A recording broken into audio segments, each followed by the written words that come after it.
In last class, we have started meiosis first. Meiosis first we have started. तो उसमें meiosis first में कौन से टाइप्स हैं फेजेस हैं? Prophase first, metaphase first, anaphase first and ये टीलोफेज फर्स्ट. तो लास्ट क्लास में हमने सिर्फ what we have seen only prophase first हमने देखा. और ये प्रोफेज फर्स्ट 5 अवस्था ऐसे जाती है फेजेस से.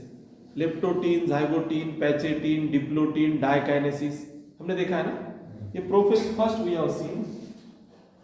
अभी प्रोफेज फर्स्ट के बाद में मेटाफेज फर्स्ट. तो मेटाफेज फर्स्ट में क्या होता है?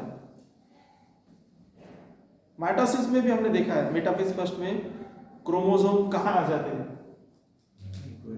इक्वेटोरियल प्लेट या इक्वेटर पे आ जाते हैं. All of you getting?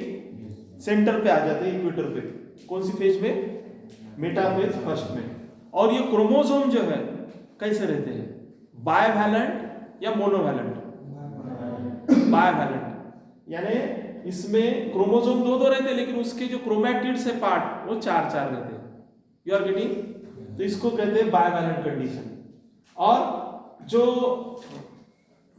ये जो क्रोमोसोम है और क्रोमोसोम का जो पार्ट रहता है काइनेटोकोर, वो स्पिंडल फाइबर को अटैच है दोनों साइड से. इस प्रकार से क्रोमोसोम अटैच रहते हैं स्पिंडल फाइबर को. This is about the metaphase first. Metaphase first के बाद में ये जो क्रोमोसोम है इक्वेटर पे आए वाले हैं, वो नेक्स्ट मेटाफेज फर्स्ट के बाद में एनाफेज में क्या हो जाते हैं? ब्रेक हो जाते हैं और पोल की तरफ जाते हैं. तो बायवैलेंट क्रोमोसोम जो यहां रहते हैं वो फिर हाफ हो जाएंगे, मोनोवैलेंट हो जाएंगे. What ever the chromosome here that is monovalent. Single उसमें कितने क्रोमैटिड रहेंगे? 4 या 2 क्रोमैटिड रहेंगे. तो ये मोनोवैलेंट बन गए. मेटाफेज में कैसे थे? बायवैलेंट. इधर कैसे बन गए? Monovalent. All of you getting? This is about the anaphase. ये एनाफेज में होता है. इधर मैंने पॉइंट्स भी लिखे हैं. एनाफेज में होमोलोगस क्रोमोसोम्स सेपरेट हो जाते हैं और sister chromatids associated eight there centromere. ये एनाफेज है. बाद में देखिए टीलोफेज में क्या होता है. टीलोफेज किधर है? ये जो फेज दिख रही है टीलोफेज है. तो एनाफेज के बाद में देखिए सेल एक ही है, लेकिन एनाफेज में क्या होता है? एनाफेज के बाद में साइटोकाइनेसिस फॉलो होता है. All of you getting? Cytokinesis यानी साइटोप्लाज्म डिवाइड होता है. और इससे क्या हो जाता है? एक सेल से साइटोप्लाज्म डिवाइड होने से एक सेल से कितने सेल बनते हैं? 2 सेल बनते हैं. एक सेल से 2 सेल बनना ये कौन सी फेज में होता है? टीलोफेज में. लेकिन ये बायोलॉजिकल लैंग्वेज में थोड़ा सा हार्ड है. उसको क्या कहते हैं? Dyad of the cell. मैंने आपको यहां समझाते हुए इजीली बताया.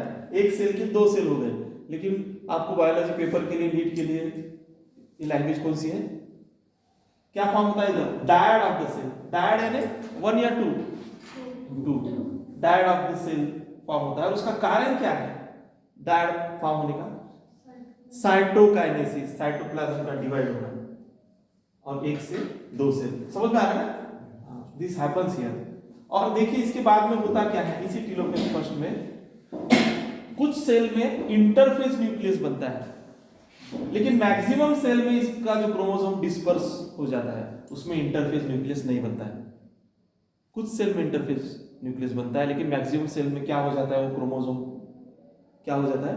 डिस्पर्स हो जाता है, सेपरेट हो जाता है. अभी देखिए मियोसिस फर्स्ट के बाद में कौन सी स्टेज शुरू हो जाती है? Meiosis second. तो मियोसिस फर्स्ट के बाद में मियोसिस सेकंड जो शुरू होती है, तो दोनों के बीच में थोड़ा गैप रहता है. हमें भी रिसर्च रहता है कि नहीं? क्या कंटिन्यू क्लासेस होते हैं? उसी प्रकार मियोसिस फर्स्ट खत्म होने के बाद में मियोसिस सेकंड शुरू होने के लिए जो बीच में जो समय रहता है उसको क्या कहते हैं? Interkinesis. All of you getting? Interkinesis. और ये टाइम बहुत कम है, जनरली शॉर्ट लिव्ड है, और इसमें कोई ऐसा महत्वपूर्ण काम नहीं है जैसे डीएनए रिप्लिकेशन होना होगा. लेकिन एक पॉइंट ध्यान में रखो जो एनसीईआरटी में नहीं है. डीएनए का रिप्लिकेशन इसमें नहीं होता है, लेकिन सेंट्रियोल का डुप्लीकेशन होता है. आरएनए बनते हैं, प्रोटीन बनते हैं. बनना यानी सिंथेसिस होना. All of you getting? This happens in this कौन सी स्टेज में? इंटरकाइनेसिस में. All of you got this? Yesterday हमने प्रोफेज फर्स्ट देखा था सर, उसके leptotene, zygotene, pachytene, diplotene, diakinesis. अभी प्रोफेज फर्स्ट में जो क्रोमोसोम कहाँ आते प्रोफेज फर्स्ट के बाद में? इक्वेटर पे, मेटाफेज फर्स्ट में. और मेटाफेज फर्स्ट के बाद में एनाफेज में क्या हो जाते हो? पोल की तरफ जाते हैं. हाँ, बायवैलेंट का मोनोवैलेंट बन जाता है. और बाद में साइटोकाइनेसिस से इससे कितने सेल बन रहे हैं? 2 सेल बन रहे हैं. अभी हम आए हैं कहाँ तक आए हैं? टीलोफेज फर्स्ट तक. तो टीलोफेज फर्स्ट के बाद में अभी क्या शुरू होगा? What will be next? Prophase second शुरू हो जाएगी. करेक्ट? मियोसिस फर्स्ट की क्या मियोसिस सेकंड की? मियोसिस सेकंड की प्रोफेज सेकंड शुरू हो जाएगी. That we will see in the next class. All of you got this? तो नेक्स्ट क्लास में हमें देखना है अभी ये जो कितने क्या बन गई इधर? Dyad of the cell. एक ही सेल बन गया क्या डायड? तो ये जो डायड मियोसिस फर्स्ट में बने हैं, ये ध्यान में रखो. अभी इनका फ्यूचर क्या है? ये जो 2 सेल बन गए हैं, ये सेल का क्या होता है, ये हमें किसमें देखना है? Meiosis second. ओके.